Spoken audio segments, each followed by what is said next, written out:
सब कुछ तुम्हारे हाथ में है। एक आदमी रेगिस्तान से गुजरते वक्त बुदबुदा रहा था, कितनी बेकार जगह है ये, बिल्कुल भी हरियाली नहीं है और हो भी कैसे सकती है, यहाँ तो पानी का नामो निशान भी नहीं है। तपती रेत में वो जैसे जैसे आगे बढ़ रहा था उसका गुस्सा भी बढ़ता जा रहा था। अंत में वो आसमान की तरफ देख जल्लाते हुए बोला, क्या भगवान आप यहाँ पानी क्यों नहीं देते? अगर यहाँ पानी होता तो कोई भी यहाँ पेड़ पौधे उगा सकता था और तब ये जगह भी कितनी खूबसूरत बन जाती। ऐसा बोलकर वह आसमान की तरफ ही देखता रहा, मानो वो भगवान के उत्तर की प्रतीक्षा कर रहा हो। तभी एक चमत्कार होता है। नजर झुकाते ही उसे सामने एक कुआं नजर आता है। वह उस इलाके में बरसों से आ जा रहा था पर आज तक उसे वहां कोई कुआं नहीं दिखा था। वह आश्चर्य में पड़ गया और दौड़कर कुएं के पास गया। कुआं लबालब पानी से भरा था। उसने एक बार फिर आसमान की तरफ देखा और पानी के लिए धन्यवाद करने की बजाय बोला, पानी तो ठीक है लेकिन इसे निकालने के लिए कोई उपाय भी तो होना चाहिए। उसका ऐसा कहना था कि उसे कुएं के बगल में पड़ी रस्सी और बाल्टी दिख गई। एक बार फिर उसे अपनी आंखों पर यकीन नहीं हुआ। वह कुछ घबराहट के साथ आसमान की ओर देखकर बोला, लेकिन मैं ये पानी ढोऊंगा कैसे?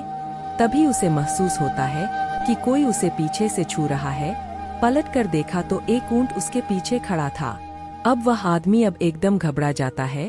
उसे लगता है कि कहीं वो रेगिस्तान में हरियाली लाने के काम में ना फंस जाए और इस बार वो आसमान की तरफ देखे बिना तेज कदमों से आगे बढ़ने लगता है। अभी उसने 2-4 कदम ही बढ़ाया था कि उड़ता हुआ पेपर का एक टुकड़ा उससे आकर चिपक जाता है। उस टुकड़े पर लिखा होता है, मैंने तुम्हें पानी दिया, बाल्टी और रस्सी दी, पानी ढोने का साधन भी दिया। अब तुम्हारे पास वो हर एक चीज है जो तुम्हें रेगिस्तान को हरा भरा बनाने के लिए चाहिए। अब सब कुछ तुम्हारे हाथ में है। आदमी एक क्षण के लिए ठहरा, पर अगले ही पल वह आगे बढ़ गया और रेगिस्तान कभी भी हरा भरा नहीं बन पाया। फ्रेंड्स, कई बार हम चीजों के अपने मन मुताबिक न होने पर दूसरों को दोष देते हैं। कभी हम सरकार को दोषी ठहराते हैं, कभी अपने पेरेंट्स को, कभी कंपनी को तो कभी भगवान को डोट।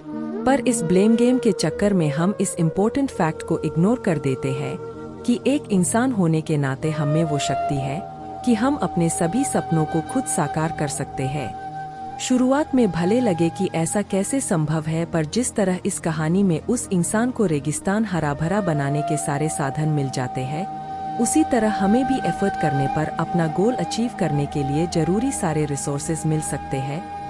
पर समस्या ये है कि ज्यादातर लोग इन रिसोर्सेज के होने पर भी उस आदमी की तरह बस कंप्लेंट करना जानते हैं, अपनी मेहनत से अपनी दुनिया बदलना नहीं।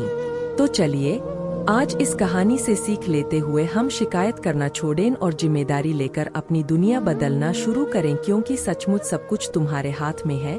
चलते रहने की जिद। अजय पिछले 4-5 सालों से अपने शहर में होने वाली मैराथन में हिस्सा लेता था, लेकिन कभी भी उसने रेस पूरी नहीं की थी। पर इस बार वह बहुत एक्साइटेड था, क्योंकि पिछले कई महीनों से वह रोज सुबह उठकर दौड़ने की प्रैक्टिस कर रहा था और उसे पूरा भरोसा था कि वह इस साल की मैराथन रेस जरूर पूरी कर लेगा। देखते देखते मैराथन का दिन भी आ गया और धाएं की आवाज के साथ रेस शुरू हुई। बाकी धावकों की तरह अजय ने भी दौड़ना शुरू किया। वह जोश से भरा हुआ था और बड़े अच्छे ढंग से दौड़ रहा था, लेकिन आधी रेस पूरी करने के बाद अजय बिल्कुल थक गया और उसके जी में आया कि बस अब वही बैठ जाए। वह ऐसा सोच ही रहा था कि तभी उसने खुद को ललकारा, रुको मत अजय, आगे बढ़ते रहो।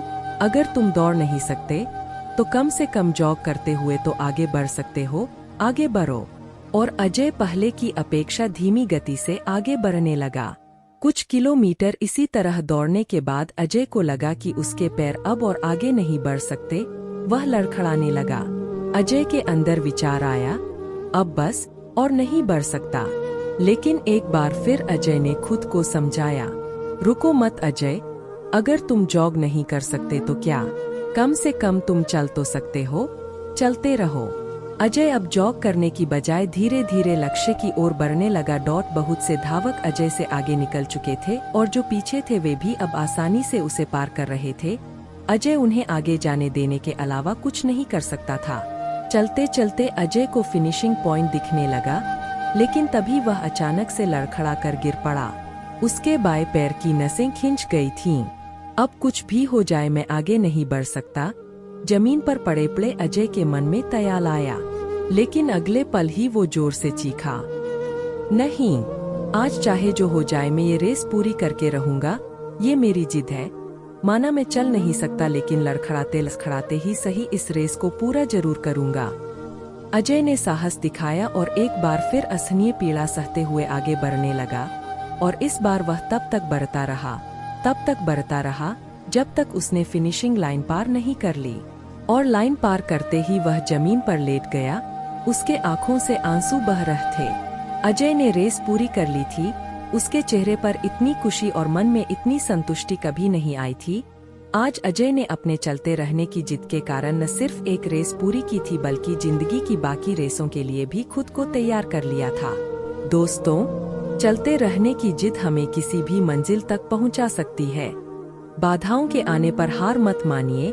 ना चाहते हुए भी कई बार कंडीशंस ऐसी हो जाती है कि आप बहुत कुछ नहीं कर सकते, पर ऐसी कंडीशन को कुछ भी ना करने का एक्सक्यूज मत बनाइए। घर में मेहमान है, आप 8 घंटे नहीं पढ़ सकते, कोई बात नहीं, 2 घंटे तो पढ़िए। बारिश हो रही है, आप 10 कस्टमर से नहीं मिल सकते, कम से कम 2 से 3 से तो मिलिए। एकदम से रुकिए नहीं, थोड़ा थोड़ा ही सही आगे तो बढ़िए दौड़। और जब आप ऐसा करेंगे तो अजय की तरह आप भी अपनी जिंदगी की रेस जरूर पूरी कर पाएंगे और अपने अंदर उस संतुष्टि को महसूस कर पाएंगे जो सिर्फ चलते रहने की जिद से आती है।